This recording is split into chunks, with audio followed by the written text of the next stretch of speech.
Good morning, everyone. Welcome to Gruber Power Services Power Hour. My name is Claude Dixon. And I'm Elvis Venter.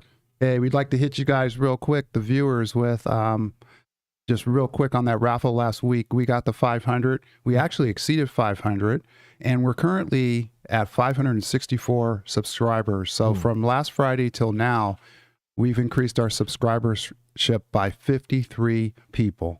Pretty awesome, huh, Elvis? It was very exciting because it was coming down to the wire on September 1st to the last minute. And while we were still setting up, we saw 498, 499. And then at one point, I was like, okay, we're going to get there. Right. We went on into the show.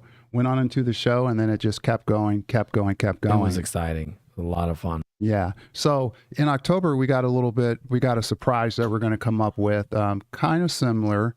We're not going to reveal what it is quite yet. October, as you know, the 31st is Halloween, so we're going to do something there. I will tell you, though, our goal is going to be 1,000 subscribers. And currently we're at 564. So if you look at, how many we're picking up on a given week, it's with the exception you take out last week, we're talking probably 20. So you can do the math and clearly see that we're going to need a push in order to get to 1,000 by October 31st. But we're going to come up with something really cool. We will announce that the first Friday in October when we do our podcast. Let you guys know what that is. So we have a little bit under 2 months to get this going.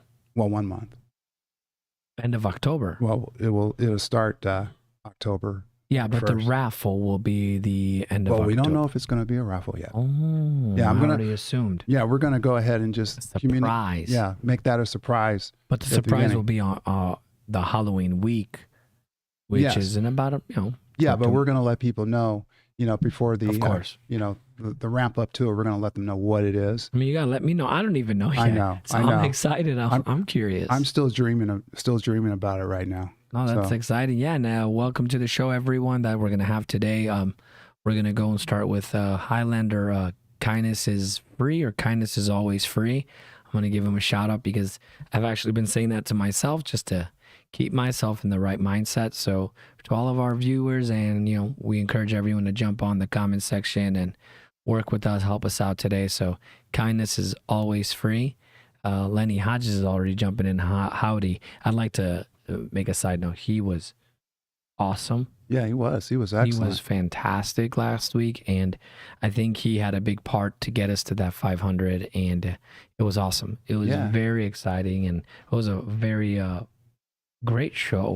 He looked Batman-ish in his black and like sunglasses. He looked like a security guard or like a bouncer at the high-end joints, because he was just, I saw when I reviewed the video, I was like, man, thank God he was between us, because he just looked, man, yeah, he's a big dude. Yeah, Lenny, you need to keep wearing those black shirts and sunglasses, even out there in the operation. Yeah, no one's going to want to mess with you. Hey, do you know who Highlander is?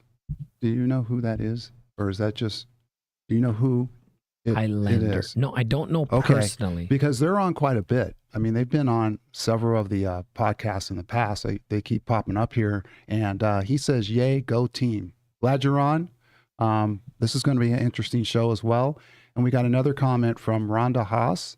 Exciting times. So they're already chiming in. That's really cool to see. Very excited. So Highlander is from GMC. So he checks in on the podcast over there. He started watching over there. Pete mentioned that we're doing a power podcast, and he's worked in the field before. So he started to watch on the power podcast as well. That's great. That's great. I only know Highlander from back in the day, the show. Yeah. In the movie. So when I hear that, that's where my reference is. And I know the actor is Romanian, like me. So that's the only connection I can bring to Highlander. But you're Romanian? Last time I checked, yeah. Well, in Pete's standards, I'm Bulgarian. Yeah, I thought you were Bulgarian the whole time. Well, wow. Whatever I feel like being this week, that's what I guess I'm going to be. Well, you know what I am. Anyway, so Highlander, I'm going to walk over there and see you after the podcast. I want to find out who you are. He's not literally from GMC. He just watches our GMC podcast. Gotcha. Yeah. Okay, gotcha. All right, so let's go ahead and get into this show. We're going to talk about the lithium-ion battery. Oh yeah. And but we're not going to start with the finished product. We're going to go all the way upstream on the supply chain. But before we do that, I want to talk about the history, and I'm going to hit this real lightly. Believe it or not, the whole notion of lithium-ion batteries, the research, etc., began in the 1960s. 1960s, Yes. when I was just a little kid running around in diapers. And there were 12 people involved with this over the course of time, all the way up to 2008. And I'm only going to mention the two individuals in the very beginning, and I'll tell you why in a second. So Robert Huggins and Carl Wagner in the 1960s researched and analyzed and studied the movement of ions in a solid. So this is kind of like how this whole lithium business began with these two gentlemen. And the reason why I'm not going to mention any of the other gentlemen up to present is because I cannot pronounce their names. Okay, it would just be awful. I'd botch it up. And so we're going to leave it at the 12 people. The other thing I want to mention too, when you talk about institutions and development, there were like 8 different institutions involved with this along the way. And when I say along the way, I'm talking 1960 all the way up to 2008. So you're talking the Technical University of Munich, Germany. You're talking Stanford University. You're talking University of Pennsylvania, Oxford University, Tokyo University, MIT, National Academy of Engineering in Washington, D.C., the National Institute of Material Sciences in Japan. And of course, there were individuals that attended those institutions, did the research, did the studies to get us to the point we're at today, where we have a lithium-ion battery, which I think is really cool. A couple other things I want to note here is the medical application of the lithium-ion battery began in the 1970s. And we'll talk about that in a second as far as the applications that are out there now. And then, of course, 2008 was the Roadster launch, you know, with Tesla, their original Roadster. Their first vehicle. Exactly. My understanding. Yeah. So that was where the automotive application began. And then in 2018, which is really what Elvis and I are all about in power, is the actual lithium-ion battery, the UPS battery that they're currently beginning to use in UPSs. And again, this has only been going on since 2018 for UPS batteries. Remember in 𝗵𝗁𝗄? Yes. Remember they were saying at the end of that video that they're looking for a possible solution which was to go to lithium-ion, right, as more costly, expensive, but way more productive and a better solution when it comes to performance in certain aspects. Right. So yeah, I mean, lithium-ion is really paving the way, and it's a big addition to UPS. It's a big addition to vehicles. It's a big addition to now they can have the option and the transition. Right. So it's great to know the end product. And what we're going to start delving into is how the Kool-Aid's made. Yeah. So to speak. speak. And, just on your point, Elvis, like, you're an account manager and, you obviously you sell batteries on a daily basis. So like, kind of like, what are your thoughts when you hear lithium in the industry now? What are some of the things that you might be hearing?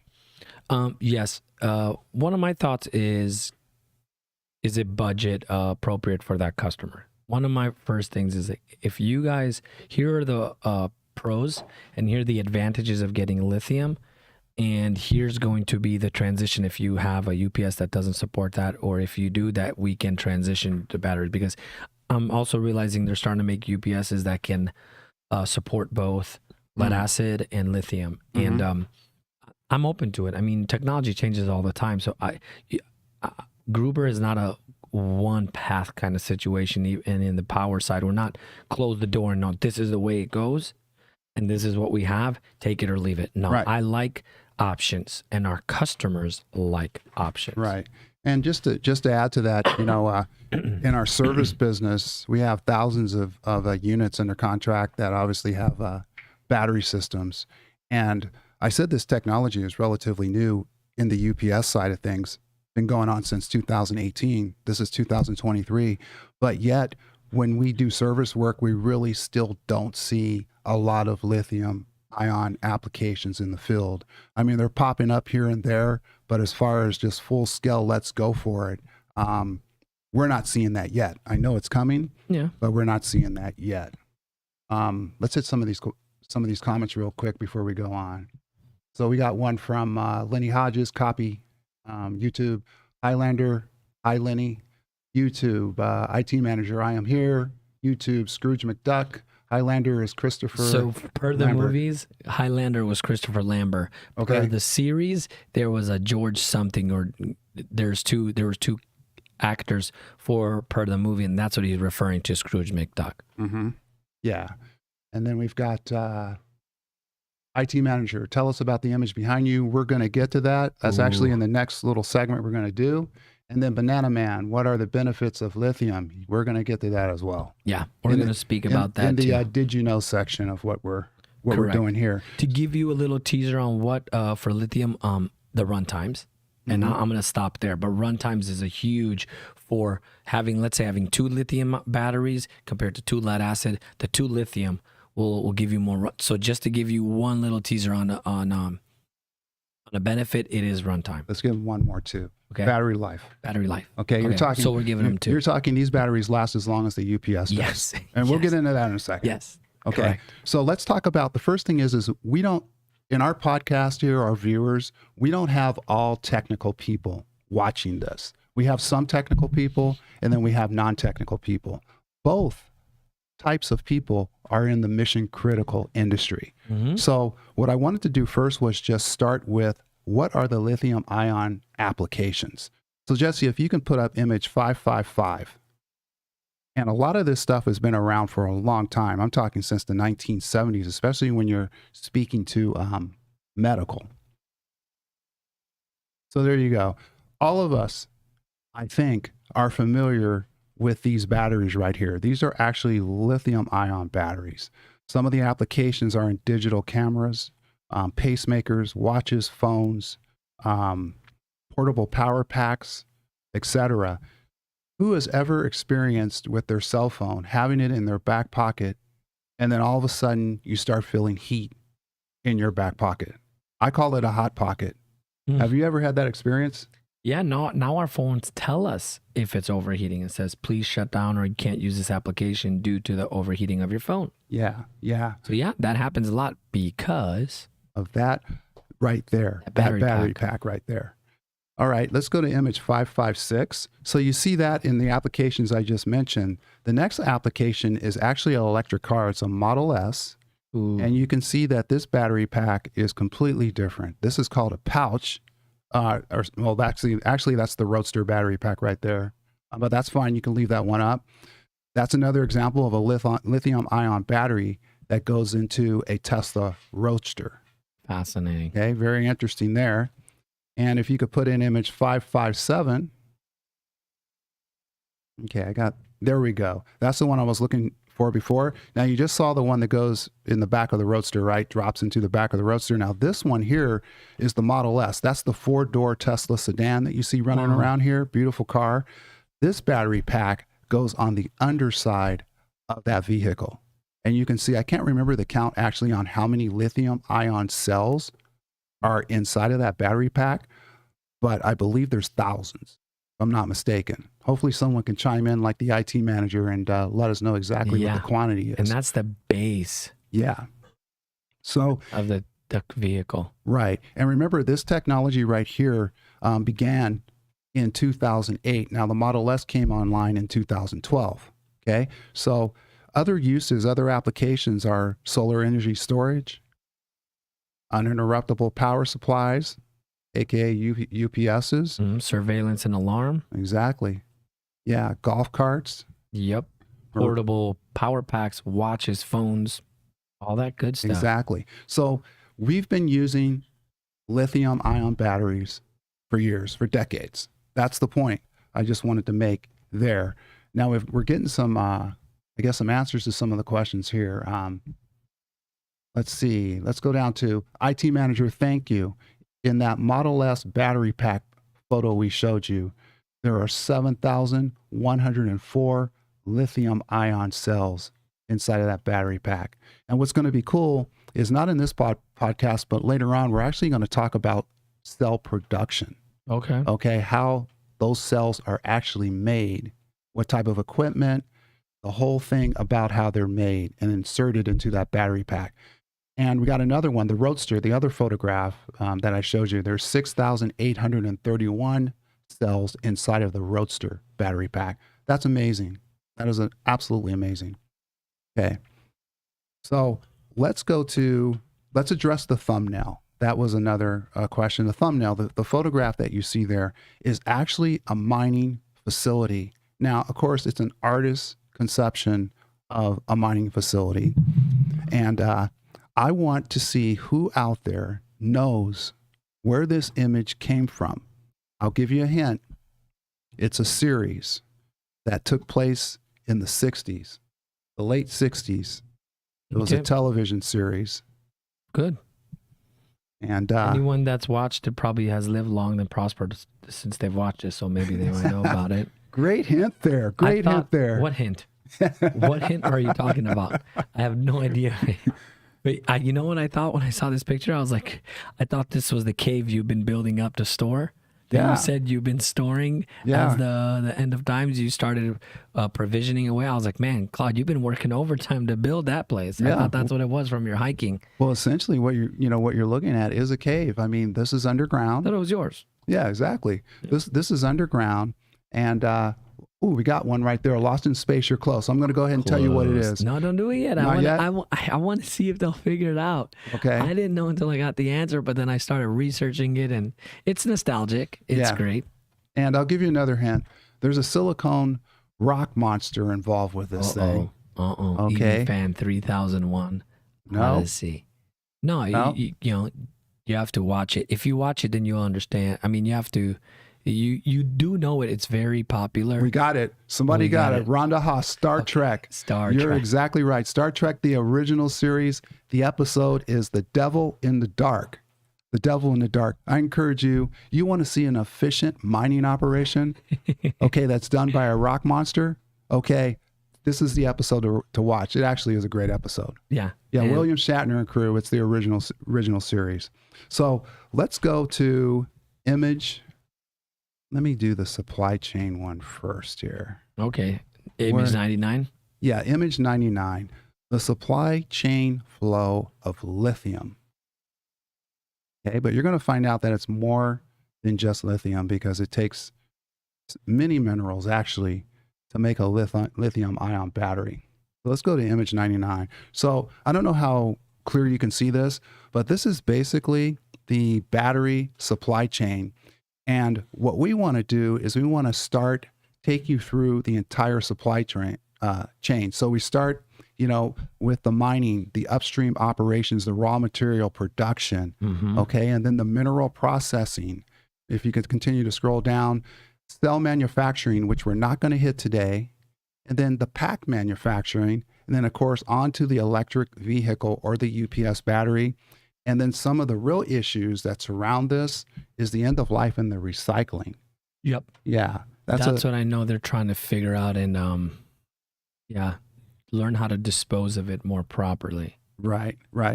Okay, so let's go to image 2002. And many of you, Scrooge McDuck real quick, it's the 57th anniversary of Star Trek today. Wow. I didn't know that. I got to go on a binge this weekend. You're old. Yeah. If you still remember that. 57th anniversary of Star Trek, the original series. Okay, so let's go to image 99. That was the one, correct? No, we just did that one. No, we did that one. The image 2002. Okay, now I think most people are familiar with this. I love this chart. We're back at it. Yeah, of course, if you ask me, I'm not an expert on this chart. I got a C when I was back in high school on this thing. Okay, but I just wanted to if you look real closely, if you can zoom in on this chart, I circled the 5 critical elements that go into a lithium-ion battery. Okay, now when most people hear lithium, they think lithium, but it's more than lithium. In fact, lithium is one of the lesser, in terms of percentages, is one of the lesser elements in the battery. The ones I have circled, you can see lithium there, you can see manganese circled, cobalt, nickel, and there's one other one, PB, down to the right in the green. That's lead or graphite, right? And you can also see that I have a check mark by some. These are the lesser elements that you may or may not find Inside the battery. inside of the battery, but it depends on who's doing the chemistry, right? So, and what the characteristics out of the battery are that, you know, the individual's trying to achieve, but you can see check marks up there of other elements that could be in a lithium-ion battery. And I really want to break this down. So we're going to focus on the critical elements. And again, we're upstream, the very first part, the mining part of it. I actually wanted to show you what the critical elements actually look like in their rough form. So if you go to image one, what is image one? There you go. Anybody want to guess what that is?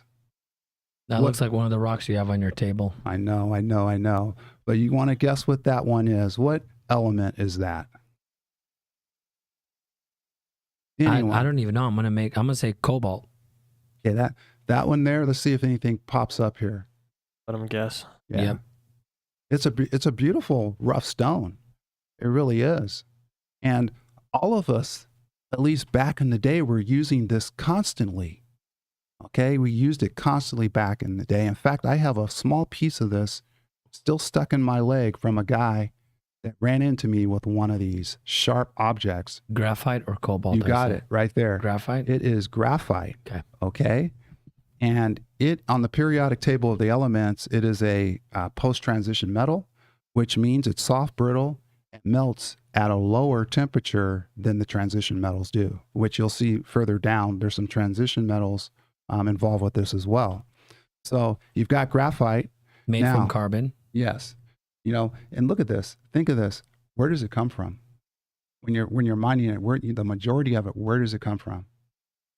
You know? We've already talked about it. Yeah. 50 to 70% of that comes from China. Exactly. Synthetic graphite comes from China. Although there is some exploration going on in Africa to get some from there. Mozambique, Tanzania, and Madagascar, just to name a few. So that's one. If you go to image two, image number two, that one right there is later. That's where I'm going to pull it. Okay. Cobalt. Yeah, there you go. Cobalt. Look at that. That's beautiful. Yeah. You know, I was thinking about, that's a transition metal, by the way. You know, I was thinking about cobalt, just the name, how awesome that name is. You know, I'm out of the baby business. You know, I've been out of the baby business for years. My kids are grown, but this guy here, this guy sitting next to me, he's still young enough to be in the baby business. And I'm like thinking, when I heard cobalt, it's like, your next kid, you should name your next kid Cobalt. Can you imagine that kid on the soccer field with a name like Cobalt? Oh my God. Maybe Cobalt. Yeah. Because he's going to run everywhere. But no, my kids have good names because my wife picked them, not because I did. So I'm not in charge of picking names because I'm going to pick something like that. I'm like, well, Claude said one time, and then I'm going to introduce it to all my kids. I'm like, meet Graphite, meet Cobalt, meet Mag. I'm like, no. Well, especially when you find out what it does, when you find out what that element does, what it brings to the lithium-ion battery. But anyway, hey, I missed something up on graphite real quick. Graphite is mainly used on the anode portion of the battery, which we'll go into a little later. Yeah, and just so you guys have a quick idea too. So like the lithium-ion battery is made up of 40% cathode metals. Mm-hmm. It's 25% anode materials. Mm-hmm. 20% is current collectors, and I believe 15% is electrolyte and separators. Right. So it comes with so many different components, but it's the cathode and the anode I know we're going to talk about more in detail as we're going to discuss this. Do we want to just point out some of the guesses? So Lenny says, FYI, Star Trek only ran for 3 seasons. True. Wow. Well, like how many episodes a season? Because they went forever. EV fan said it was cadmium. Lenny said ferrite. Rond said foil, LOL. It did look like a rolled up ball of aluminum foil, so that was funny. And then hematite. Hematite. And then Lenny says graphite. Yep, graphite. He pulled through. Yeah, so just real quick before we leave that transition metal, cobalt, you know, there is a big procurement risk with cobalt because 70% of that comes from the Democratic Republic of the Congo. Yeah. Okay, and there's all sorts of issues with how they're mining their minerals there, a bunch of things going on there. But that represents 70% of the global market, okay? that one thing right there from that location.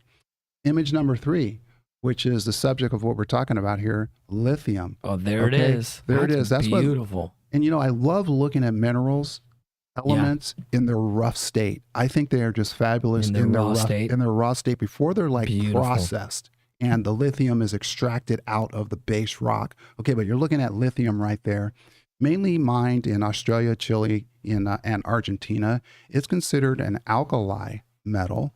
Reason being is it's shiny, soft, very reactive. That's the key thing. Keep that note in your mind, the very reactive part, because there's ions involved with that. And you can cut this rough rock right here. You can cut this thing with a knife. You don't need a hammer. You don't need any of that. You can slice right through it. It's that soft? Yes, it is that soft on the hardness scale. I thought that was pretty amazing too. And keep in mind, although the subject matter is lithium, this actually represents a very small percentage of what the battery, the finished product, is actually made up of. But it also tells you how reactive and how powerful this rock is inside of the battery in terms of reaction. And this material is for the battery, and also it's used for ceramics and glass.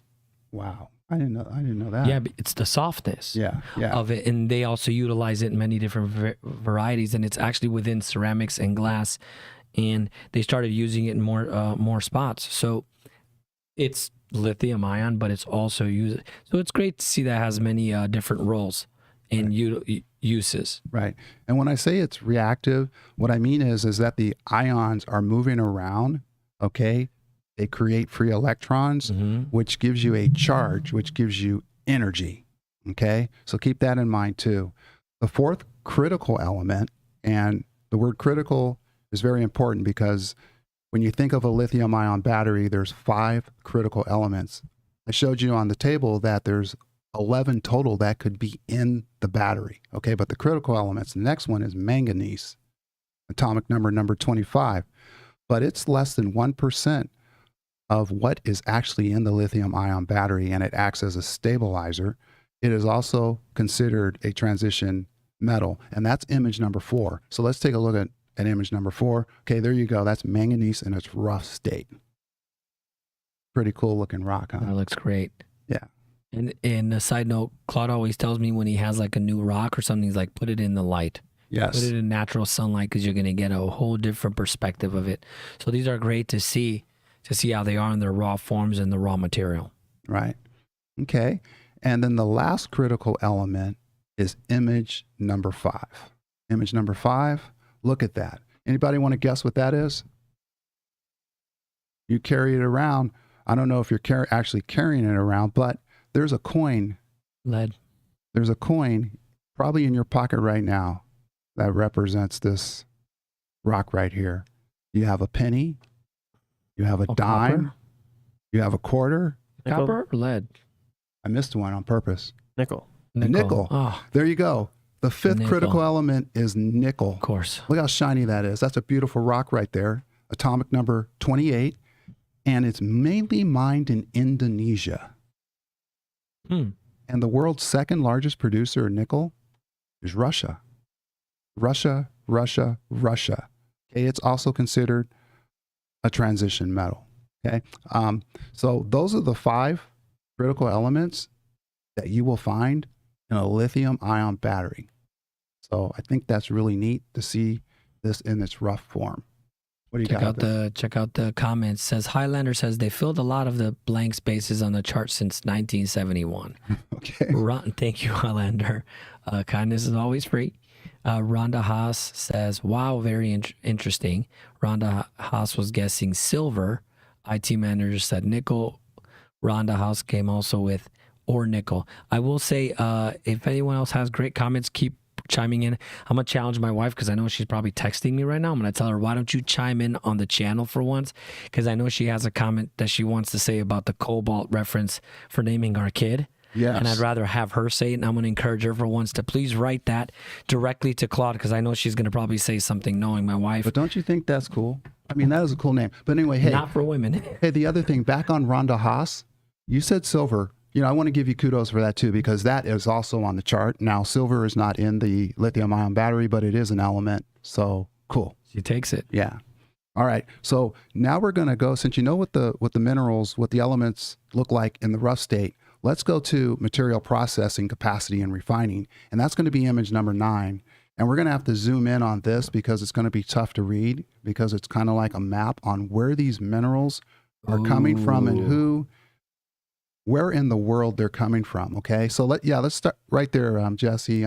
Get China in there if you could at the top. So you can see a little bit more on the zoom because of my eyes. Elvis, if you can read it, go ahead and read it. The verbiage up at the top there. There it is right there, where it starts with China. China tops the list with 80% of global refining capacity for raw materials needed for batteries and 60% of the world's graphite production. Okay.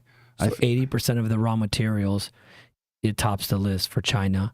And then it says Chile, around 68% of the world's cobalt comes from mines in the DRC. That is the Democratic Republic of the Congo in Africa. South Africa produces 28% of the world's manganese and has the largest manganese reserves. Go to the right if you would. There we go. Australia, the Aussies, produce almost half of the world's lithium and has the second largest nickel reserve. Tesla is making efforts to secure nickel from Indonesia, the world's largest nickel producer. Okay, let's stop there for a second. Okay, before we cover the rest of it. What is very consistent there? Okay, when you think of the United States, was the United States mentioned anywhere? Nope. In that dialogue? I didn't see Nowhere. it. Let's keep going. To the left now. Bottom left. Okay, Chile, Argentina, and Bolivia make up the famous lithium triangle, collectively accounting for 58% of the global identified lithium resources.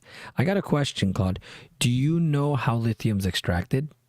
I do not know that. So it's from a brine or a hard rock called spodumene. And brine lithium recovering involves drilling and pumping liquids from the underground solar brine to evaporation ponds. Hard rock lithium recovery consists of extracting lithium from the ore, from the exact thing. So they actually have ways to drill for it, and that's what they're doing. Is that saltwater drilling for the brine? You mentioned brine. I'm not 100% sure, but I know that's how they drill, because they have to. You got to think about it. They just don't pop up. You have to go find them. You have to dig for them. You have to drill. Yes. So it might be water drilling or not. Maybe some of our people online can chime in and tell us exactly how they drill for it, if it's on land or water. Okay. But hey, we got to wait a second here. We got a news flash. Oh no. We got a news flash. Oh no. Is it true that Pete Gruber is doing a guest appearance this morning? Is that live or Memorex? Well, I'm asking live. you. That is live. Yes, he is going to do a guest appearance this morning, and I believe he has an announcement. Is it AI Pete or the real Pete? I think it's the real deal. Oh, is it the real Pete? Do we ever really know? Yeah. That's a question of the day. Do you ever really know? What's up, Jesse? Has Pete shown up? Where is he? We're still waiting on our special guest. He might know a little bit more about this lithium situation, though. He will help us out a lot more. So let's finish this slide right here. Let's keep He's our going lithium liaison. See that 2 L's I used there? Yeah. Let's finish this one off. Keep going. I think that might be it. Now notice if you would, the year. So that's 2020. If you put in image 10 and note where the U.S. is in number, ranking, 15, right? Now put in 2025, the projection, and we're going to blow that up. The U.S. is, what does that say? 13. 13. Okay, so there is somewhat of an improvement. And of course, we haven't gotten to 2025. So go back up there and read China again, if you would, top right.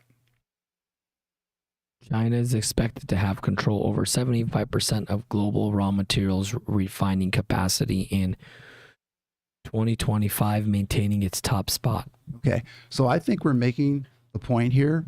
First of all, who has control of the critical elements? China. All right, it's not us.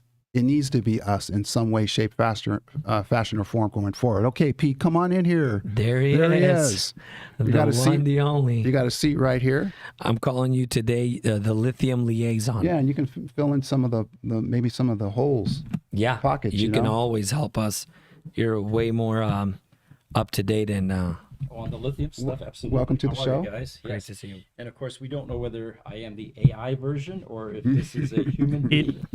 Yes, and you need to, yes. Mike gets closer. There we go. Everybody hear me okay? Oh, All right. yes. I'm going to center myself a little bit. It's always weird because it's on the opposite Hey, side. can I ask a question real quick? Sure. So is Pete the mayonnaise or is he the mustard? Which one is it? Because he's right in the middle of two brown guys. I'm the center of the Oreo. Okay. We got a lot of whiteness here. It's the German. It's the German in you starting to show up. But yeah, look, we have like 3 shades of color today. We got this, and that. It's mocha and all in between. And I'm next to Wow. Bulgarian here.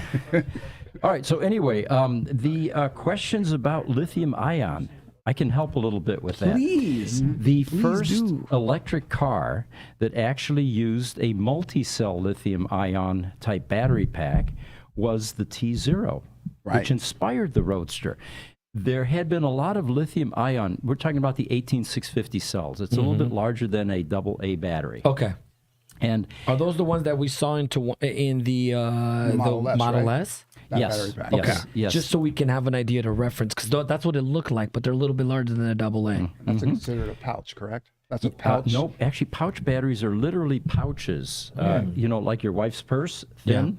So The which type she one is wears it? Because there's at 3 night. types. Is it You don't know my cylinder- wife's purse. cylindrical? Got a big purse. Well, let me just stay with the lithium ion, All right. and we'll go because there's so many different types of batteries. So, in the automotive application, the first one was a 𝗕0, but they had been in use much longer prior to that. Your toothbrush, your shaver. And where it all started, at least for automotive, was a guy named Martin Eberhard and Mark Tarpenning, who originally founded Tesla. But before they founded Tesla, in 1997, they had a company that was making an ebook called the Rocket Book. And they figured out that since you're going to have a portable book that's going to have a screen, you know, like an Yes. iPad before the iPad, you really needed some smaller batteries because you didn't want to Correct. carry a big like for your 12-volt phone. battery with Correct. you. Exactly. So they actually pioneered using these 18650 lithium cells in their rocket books. Yep. Then they found out about the 𝗕0, which was that little sports car developed in also 1997 by AC Propulsion Systems that was using 12-volt batteries, AGMs, just like you guys that you use in your UPSs. Yes. They were the 12-volt Optima spiral wound batteries that the racing guys use, a little more expensive than your Yeah, standard higher end. AutoZone, type Yes. battery, which only gave it 80 miles, but it had a 0 to 60 in 4 seconds. Wow. And that's what intrigued both of these guys because they had just sold their ebook business, the Rocket Book business. They were flush with cash, and Martin always wanted to start a car company Wow. and a sport car company. So that's where AC Propulsion came along. They saw this little rocket ship, rocket ship, right? And they said, you know what? We like the concept. It's a small electric sports car, but 80 miles range isn't going to cut it. So can we use our rocket book batteries, which they called at that time laptop batteries, in the 𝗕0, and let's see how much range we get. Wow. So they put a whole bunch of 18650 cells in this car, without thermal management, by the way, which is dangerous. It was in the doors, right, which is probably better than having lead acid batteries in the doors, because if you get T-boned, you're going to have sulfuric acid in your lap. Wow. Right? But they put a whole bunch in the doors, and suddenly they got 400 miles range with this little electric sports car. Yeah, just to chime in real quick, Pete. 3 in the world, right? Only 3 of those in the world. Only 3 of those in the world. And you had one of them. And one is up on our wall right now. Right. The remnants of one that went through a fire. We've got the chassis painted yellow again. For It's that up in our vehicle. Yes, at Gruber Motor Company. The other ones right now are at the Peterson Auto Museum. Any of you that want to see this epic car, sports car. Use my word. He's got to use that. Epic, yes. Yeah. Your word and sports car is his word. Anything with sports cars, that's Pete's world. So anyway, we've got 400 miles. Then they used that as a boilerplate to create electric sports cars. They went to Lotus. They sold them 2,400 Lotus Elises to electrify. They thought it'd be a breeze, it'd be simple, and the rest is history. It was difficult. Only 7% of the Roadster today is still Lotus Elise, and they had to change the body, the chassis, 1,000-pound battery pack. Of the vehicle, yeah. Right. The only thing that remained was the use of multi-cell lithium-ion battery packs, and that's really what we're talking about now. If you take one of those little cells, they're only good for 4 volts at 2.2 amp hour. This is the original battery. So to get more amp hour, which you'd need in a critical power application, they connected them in parallel and series. Same kind. We talked about that a few episodes ago when we started educating on parallel series. So they use the same approach with lithium. They did, yes. And that's where the industry seems to be headed now, because with lithium-ion, you can get a much higher energy density into a given package. Correct. Versus lead acid. And like you mentioned, it's the life of the UPS now. It is. That's a 15, 20-year UPS. You're probably not going to need to change your batteries. When you say you can get the higher density, it's because of the combination of those elements that are inside of that battery. You know? And we were talking that the largest UPS in the world is in Alaska. They're using currently wet cell, 5 minutes of runtime. They said if they would go to lithium, do you remember what he said the runtime would be? Yeah, 10 minutes. Okay, all right. So it's a better double, but still. Right, yeah. right. No, it wasn't 10 minutes. It was 45 minutes. 45. It was almost an hour different. An hour so Pete, with the lithium. So you got something up Oh, there we got a for bunch you. of questions. All right. Well, the first one, we already addressed that one, but Highlander. Highlander. Hi, how you doing, Highlander? Pete G is one sharp cookie. Sorry, defected to Gruber Power, LOL. Well, thank you. And thanks for joining us on our multiple platforms. We're soon going to have a comm platform as well for our communications product group. Great. Instagram, ITIS Memo. He says, kindly check question section of this Instagram Live. That's for our social media guys. Whoa. Yeah, we are checking that feed constantly. So Awesome. we're on it. All right, so the thing that I actually came in to talk to you guys about was we have been in the critical power business now for 40 years, servicing UPSs, battery backup systems, lighting inverters. And what got us into the Tesla repair business was we realized the technology in critical power is identical to what's in the cars, except for what it powers. Yes. So I found it uncanny and interesting that Tesla is getting into the UPS world now. Oh, We welcome. migrated from critical power into Tesla. They're going from Tesla into critical power. They have a product called a Powerwall 3 now, Okay. which is a installation designed for residential use to give you uninterruptible power in your home. And of course, that becomes important if you live in a hurricane-type area and you can lose power for 3 to 4 days and you've got a freezer full of food and that you don't want to lose, right? And of course, heating and cooling and creature comforts. The capacity of this Powerwall 2 is, and that was the predecessor, was 13.5 kW and 5 kW of continuous power. There's not a lot of information about this Powerwall 3 yet other than dimension, but they think that the capacity is going to be the same as a Powerwall 2. Now, 13.5 kW is what, about 15 kVA 15 with a power kVA, factor? yeah. 30 kW, you always have to round up a little bit more. It's about Got it up. 15 to 18. Right. So it looks like you're going to be able to get UPS There in it your is. home. And it's fairly small. Yeah, there you go. The dimensions on this are 43 inches by 24 inches. So 2 foot by under 4 feet, 7 inches deep, mounts on the wall, sits there quietly, does its thing. And if you have a power outage, it's going to continue to keep your house running. Aesthetically, it looks great. So look, Beautiful. energy capacity will be up to 13.5 kW, which is about 15 kVA. On-grid power will be about 7.6 kVA to 5 kVA. So that, yeah, I mean, that's, you're looking at a single phase power aspect of it. And if it's residential, it will probably be single phase. And yeah, I mean, it looks, Tesla's always coming through with very sleek and very. Now, this also has multi-cell 18650 batteries in it. I was going to ask on the batteries. Because in the other power packs, they are using the same modules they use in a Tesla Model S. Now, maybe this Powerwall 3 will use a next generation because they do have the 2170 cells versus 18650. By the way, those dimensions, 18650 is 18 millimeters long by 5 millimeters wide. 21 is 21 millimeters long by 7 millimeters wide. And then the 4680 is a big battery. That's kind of like a Coke can. You're plugging into this then? Yes, what you're doing is this thing is being fed by the utility, which charges the batteries. And then you, if there's a power outage, just like in our critical power equipment, it switches over and supports the load. Now, if you combine this with a solar system, you now are fed power or charging by the sun. So it's highly efficient, very planet-friendly. And again, I just found it ironic that here we moved from the critical power world into Tesla, and Tesla's moving from their world into our critical power They're world. opening up everywhere. Hey, Jesse, Tesla name. Jesse, can you go back to that first image again? Do we know the runtime of this UPS?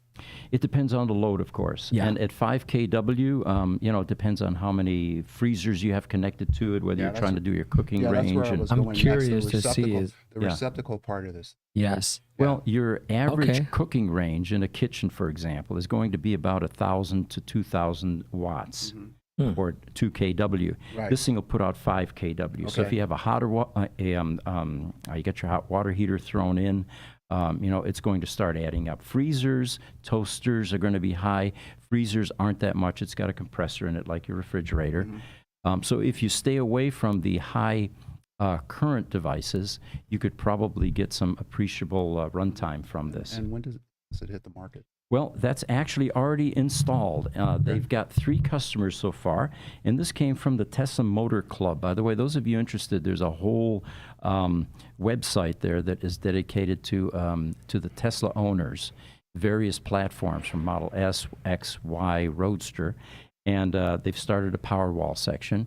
And apparently, there are 3 residential users that have purchased Where, this in California? and have it installed. It doesn't say. All it gives is on TMC.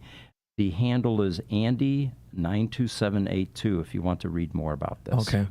And I wonder if it is California, because I feel like Tesla always releases a lot to California for something energy. Even when they did the whole solar roof. That's where they were making it available to 2-3 states only, and California was one of the first. I remember when Elon was doing that presentation. Or it's possible that the California liberals are more planet-friendly minded. Maybe, Yeah. maybe They are. Yep. We'll give them that. Yeah. All right. If there are no other questions, No, this is exciting. So Yeah. now Well, thanks. Thank Tesla you. came on over. they did indeed. Yes. Well, thank you for having me, guys. Thanks for coming and giving us that great breaking news. Elvis, can you mute that, Mike?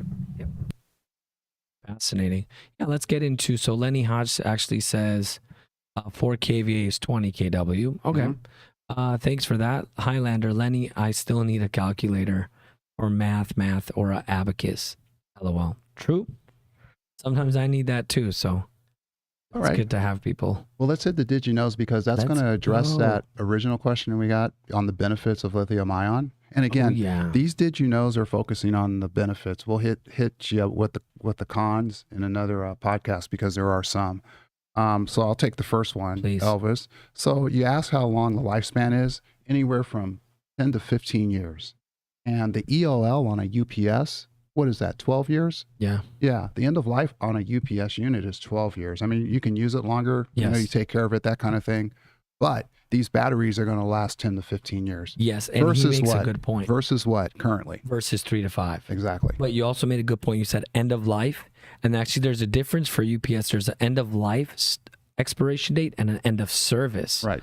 So end of life, let's say it'll be done in 2024. End of service could be 2034, 2028. So end of service is longer because they still want to support and back up. 'cause Exactly. a customer that just maybe, let's say a customer bought in 2022 and the end of life is 2024. It's like, well, this still has good 8 years plus on it. So end of life and end of service are two different things. And if you look at @PCC, for example, they'll show you that and they'll make a comparison so you know what you're getting into. Exactly. And it's the whole investment part of it you mentioned earlier, because the cost is higher for a lithium-ion battery. Exactly. So why am I going to spend thousands of dollars at the UPS if the life is going to exceed the UPS? Yep. Well, that's really not the case. That's just the cutoff on paper, but these units can run, for 20 years. And what other battery is not as long lasting, but very close to the lithium is the VRLA. Right. VRLA, depending what battery, what voltage and ampage, will give you 5 to 8. Right. I've seen 8 years. The VRLA, like the HRL123, like those special high-end batteries could last you up to 8 years. And in the spec sheet, it'll give you that description. So just real quick before you move on, what beats up a battery? And I'm not talking about the environment. That's part of it. The environment will obviously beat up a battery, the heat, that kind of thing, temperature, right? But what truly beats up the battery if it's misused? It's the discharging and the recharging. All day. And the lithium-ion battery has a distinct advantage versus the VRLA, okay? If you're discharging and charging, you'll get about 500 of those over the life cycle, right? It's a misfire. It's a discharge. Right. And I've had that even with customers. Right, with a VRLA battery. With the VRLA, with the lead acid. But with lithium-ion, it's thousands of these things you can get, in terms of life. Yeah, there's that fail-safe that's a lot more supportive. Now, lithium has a greater cycle life, like you were talking about, charge and discharge, extending into the thousands. Lithium has a longer warranty period. Correct. I don't know if you saw, but when Pete showed us the power wall, at the bottom it said a 10-year warranty. So the warranty coverage for lithium and lithium-based batteries is a lot longer because the expectancy of life. So they're going to cover that with no issues. Lithium batteries are lighter in weight and have a smaller footprint. Correct. They are smaller. They are lighter weight. Yeah. And, footprint's a big thing when you go to a site, especially an existing site where, it's cool to be able to scale down and still have the same amount of power in terms of the footprint of the equipment that you're putting in there. Most of the stuff that we are servicing now, not most of it, 50% of what we're servicing now in the field is the old footprint. I'm talking UPS, PDU in a cabinet, and 3 or 4 battery cabinets. I mean, it takes up a tremendous amount of space. About 30 inches wide for one, let's say 𝗵𝗶𝗁 40 kVA, all the way even to like 100 kVA. It's almost the same dimensions. About 28 to 30 inches wide. Depth about 32 or more. And then height about 80 something inches. So it is tough because I have a customer right now we're shipping to. We just put the order in. We had to be creative with the footprint and the blueprint because they could only fit one UPS in there and they needed a maintenance bypass. So what do you think I had to do? I had to get a wall mount because they can't fit another cabinet next to it. So I had to get creative and do the wall mount, which is not easy. But yes, with lithium, with certain UPSs, they're a lot more footprint friendly and just a lot smaller and convenient. Well, the other thing too is you hit on weight. I mean, that's like music to a field engineer's ears on the install. They do not want to be picking up those heavy things. Yeah, exactly. All day. These are a lot lighter. So ergonomically and from a safety standpoint, it's going to be beneficial for the individual doing the labor. And they're not doing the labor 3 times over the course of the life of the UPS. They do it once. Way more dependable. Yes. And then, you could get the next one. Yeah. The four words. Yeah. Well, there's another one too. The IT professionals can easily deploy lithium-ion UPSs without the maintenance and refresh challenges. Correct. Okay. It's one of those set it and forget it type scenarios. Now, being in service as long as I have, I never forget anything when it comes to a UPS. If I'm going to set it, I'm going to remember it. We have to do that because something may happen. But, just from a being able to go home and sleep standpoint for an IT manager to have something in there that you really don't have to technically service because everything is ABM based now, where you have the battery monitoring and everything's coming to a screen. it takes a lot of the Correct. stress off the IT And for like manager. an end user, they can do the set it, forget it when they're supported by us and they have a contract with us because we can set it and remember it. Right. And we're the ones remembering, hey, it's you go check in on it, go take a look at it. So yes, there is a set it, forget it approach. Then there's a set it for us where we're always making sure we remember what units we have out on the field. Mm-hmm. Then there are office and rack mount footprint UPS now available. Yes, from us. I mean, we were talking about this yesterday in one of our meetings of the rack mount UPSs, the 6 kVAs, the 8 kVAs. Yes, there are rack mount UPSs available that we have a variety. We even have the smart ups. I mean, you could put so many of those in one rack enclosure, 24 or 48U. So we have a variety that we're always telling our customers, check in with us because we can customize your needs. And they are, that comment there, that statement there is referencing the lithium-ion availability of the rack mount. Yeah, office rack mount footprint. So keep that in mind I too. went straight to sales mode. I said, I was going to start selling my Alexas and my smart ups. Why don't you just come to me? Exactly. That's where I went. Yeah. So the next comment there is the UPS battery technology has exceeded 4 years old. It's still kind of young as far as lithium-ion is concerned. And like I said, there's a couple, maybe 2-3 UPSs that are on manufacturing warranty that are going to come into our wheelhouse once that's completed. And then we'll have some lithium-ion cells under service maintenance agreement. But 2018 is literally, 4.5 years ago. And right now, you're finding most of these applications in the financial and aerospace industry. That's where they're mainly at right now. Yes. Can I answer Highlander's question? Sure. That what is VRLA? So VRLA is a valve-regulated lead acid battery that is sealed in high-pressure release valves to prevent gases from escaping. So that's what the VRLA stands for. And that is a really high-end good battery that we recommend for a lot of customers. And it's compatible because it's almost equivalent in weight and footprint like a normal lead acid battery. Sure. They're almost identical in the look and the weight and the dimensions. Right. But that's what the VRLA is. And that's why because the way they're utilized and the way they're made is they're very, very reliable. So that's what the VRLA is, just to answer Highlander's question. Yeah. I'm going to skip over one. We'll come back to it because it's kind of hilarious. Lithium-ion has a 1-year shelf life. Now, this is really cool because VRLA doesn't. And what they're talking about there is the maintenance of the battery pre-installation. When it's in your warehouse, you have Just to go. sitting there? Yeah, you've got a cycle that you go through in terms of top charging the battery. VRLA batteries, the cycle is 5 to 6 months. You got to go in and hit everything. That's phenomenal. Yeah. So here, this battery can sit in your warehouse, proper temperature, things are the way they're supposed to be for 1 year shelf life, and you can still just sell the battery and not have to, regurgitate it through a top charge, that type of thing. So that's a very big advantage of going to lithium-ion. And then, of course, if I'm an IT manager and my battery is running low, you know what? And it's like I'm thinking, man, how long is it going to take to get this battery charged back up, this system? Well, again, lithium-ion performs extremely well, charges much faster than the traditional UPS battery system. Wow. Yeah. Now, this is one for you, Elvis. This is the one that I skipped. This is one for you because I know all your passwords are just like this. Now, remember, this is a Did You Know segment. Did you know that the most common computer password is? Guess. I want someone to guess it. And I know I'm already going to guess. I know one of them what someone's going to write. All his passwords are set up like this. No, I'm they're telling not. you, okay? No, the those most are common yours, bro. computer password is. Let's see if anyone can guess. And then, how about the guys in the back? What do you think the most common is? Password.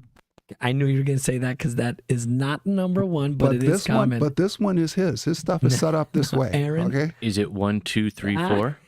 Close. Yes.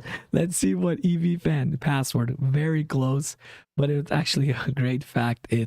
But Aaron got it. It was 1, 2, 3, 4, 5, 6. Now that is the most common password. So what that tells me is that there are a lot of knuckleheads out there. Okay, who on God's earth would put in a password like that? That's like the most easiest one. I mean, come on. You're saying it's know a me, few and people. Aaron, me and Aaron are raising our hands. I didn't mean to call you a knucklehead there over there. Me and Aaron are raising our hands like this. Like Oh, this. you guys are? Yeah. Man, I mean, that's like, wow.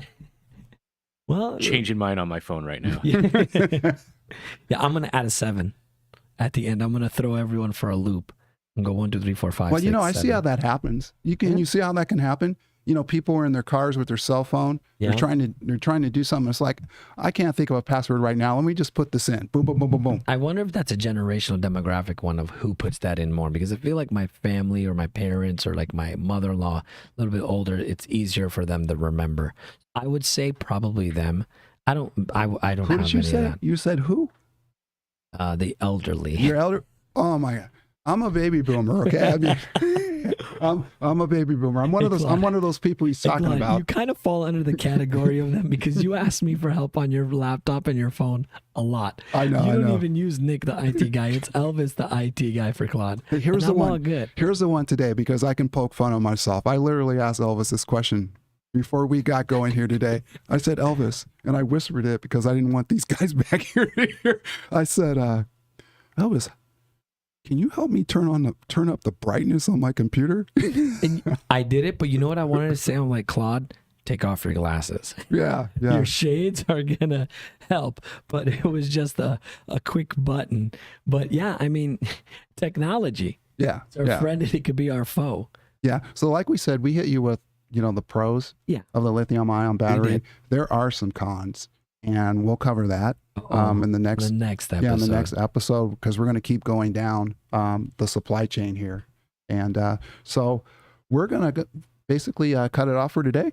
Oh, yeah. What do you think? Fantastic show. I'm good with it. I think Okay. we've been going good. Reminder that we do have a target by end of October for the Halloween Yeah.